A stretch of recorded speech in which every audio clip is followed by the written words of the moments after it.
Today, we're going to talk about fear. I don't know about you, but I have felt fear many times navigating the post-production sound industry. By the end of this video, you're going to have the insider's secret to not let fear hold you back from pursuing your dreams in the post-production sound industry.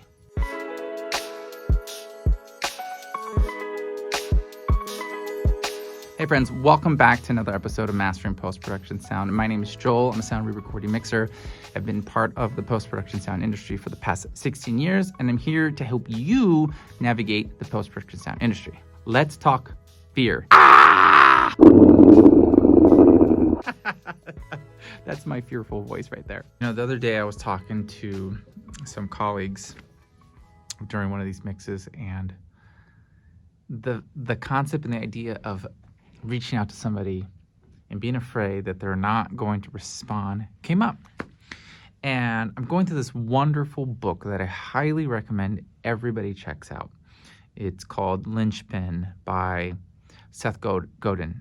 Go check it out. I'm loving it. I'm halfway through the book, but I'm just eating it up. But there was this paragraph about fear, and it was talking about like the difference between what successful people that are really game changers, really remarkable human beings, and those who don't really accomplish much. Well, that's a harsh way to put it. It's a much nicer way, but that's the way I interpret it. It's like the go-getters, the people that do things, that are successful, and the people that don't. And one of the biggest differences was how they handle fear. Specifically, when it comes up, what they do in the moment and fear. I know I've been afraid. I've been so afraid so many times in my career in post-production sound. I mean, it's just natural. It's life, you know? And I sometimes wonder, what would my career look like if I didn't care and I didn't care what other people thought, or I just didn't shrink when fear hit me? But that's neither here nor there. I cannot think about, would've, could've, should've things. This is my life. This is my career. This is where I am today. And so in this book, I'm going to paraphrase it because I don't have the book in front of me, or else I would have read it to you. But basically it goes like this: fear. The difference between those of us who just let fear overtake us and those who don't succeed is that when fear comes up,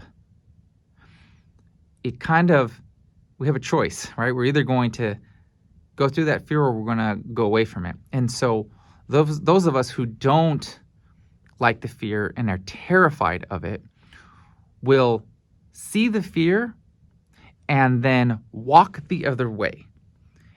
Go away from the fear. And the further we go away from the fear, the quicker that feeling of fear goes away. So we don't experience the fear because we don't face that thing that we are actually afraid of. And so those who are successful and actually are doing something about it, and those are the people that we like, wow, I can't believe, they have illustrious careers, or they're at the top of their game. They're hugely, successful in all that they do.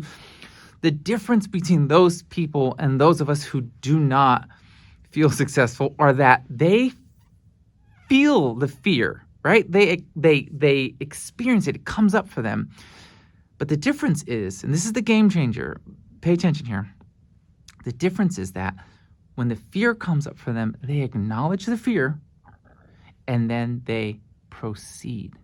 They are faced with it, but they move forward. I don't know about you, but I know that there have been many times in my life, just in life in general, that something has triggered a feeling of fear, and then I'm like, I don't know what to do, and then I don't do the thing because I'm too afraid. What if they don't like it? What if they don't, accept me? Or what if he or she doesn't respond to my email or doesn't want to talk to me? I mean, think about it, friends. How many times in this industry, and I'm talking to all of us out there, this is me included too, I've been there too.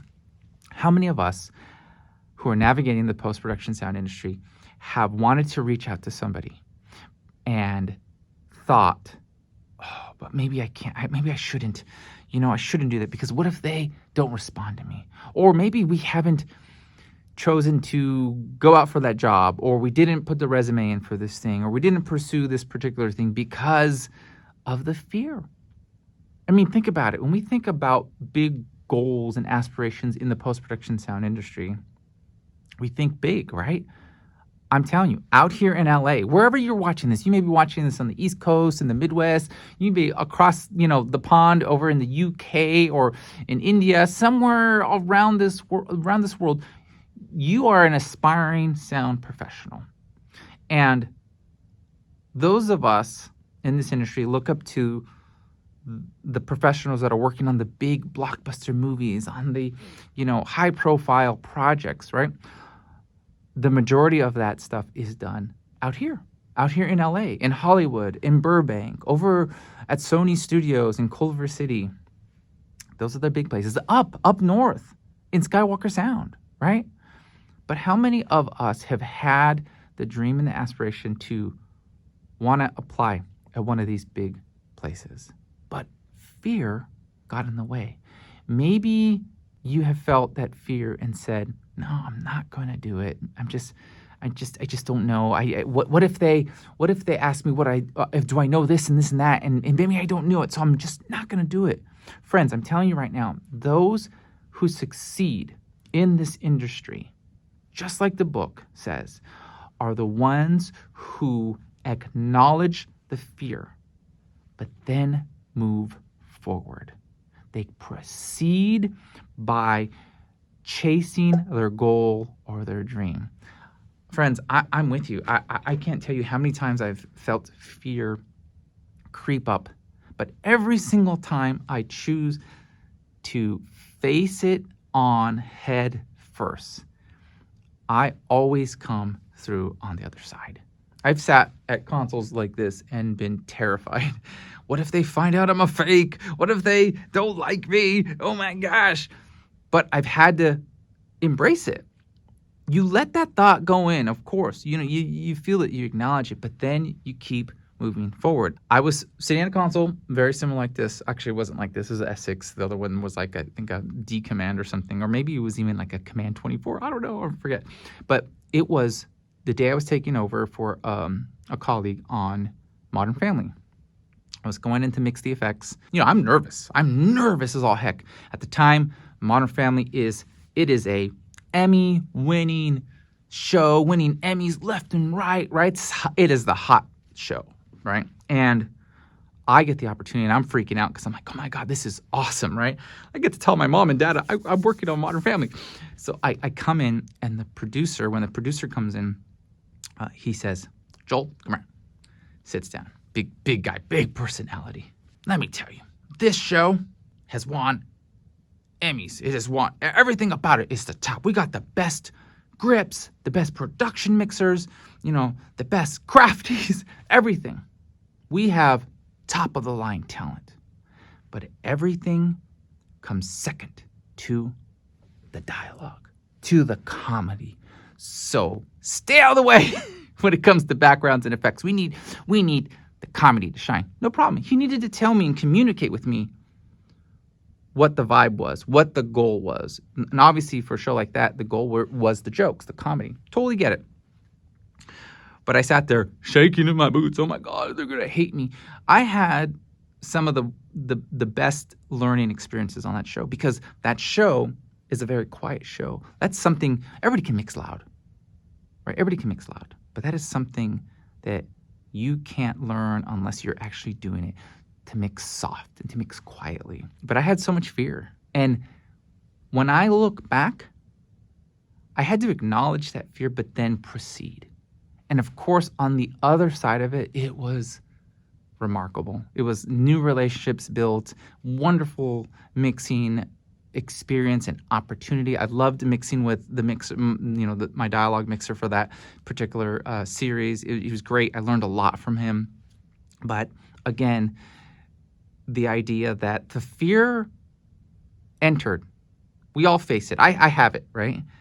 But I acknowledge it, and then I had to continue and do a job. I had to continue to do what I was doing, regardless of what was going in my head. So today, if you find yourself terrified to send that resume out, or terrified to reach out to that sound professional that you've been wanting to connect with, or even maybe you've reached out to them and you got crickets, you got nothing. Understand, first of all, that people have lives, things happen. I remember I had a connection through a family member and a friend of a family member, and they said, oh, this is before this is while I was in the beginning, trying to really work my way up. I was working, just doing, freelance stuff and working my way up. They said, my friend's dad is a mixer. He does that. I'd love to connect you guys. And so sure enough, they asked, and the daughter of this re-recording mixer said, yeah, no problem. I'll get, he says, go ahead and email him. I email, big time mixer, right? And I heard nothing. And the fear kicked in. The self-doubt kicked in. Oh my God, I'm so dumb. Like, why did I even reach out to this guy? This guy doesn't know who I am. He doesn't care, right? Fear of what he may think about me. Well, I kid you not, I don't know how much time, I have to fact check, but it felt like a month went by. And all of a sudden, like at 10 o'clock at night, it felt like that at least, I get an email from this big time mixer. And he says, oh, Joel, I'm so sorry. I've been so busy. I just got off of big time Avenger movie, one of the Avenger movies. Thanks for reaching out. And let me tell you, mixing movies, and I found this out as I myself have now, mixed movies and been part of everything. I realized that life gets crazy. And Big Time Mixer said, I'm so sorry. I'm just getting back to returning emails, paying bills, all these kind of things. Would love to meet. Oh my God. Everything changed for me because that fear entered me and said, you're not good enough to get a response from this Big Time Mixer. And really, that wasn't the truth. So if you're out there and you're emailing people and you haven't heard anything back, just understand life happens. Sometimes they're super busy. I get super busy. I'm mixing the series right now, and oh my gosh, people reach out to me. Life is crazy. It gets so busy because you spend so much time here. So the point of the story is this: is if you're feeling fear, understand that you have a choice today.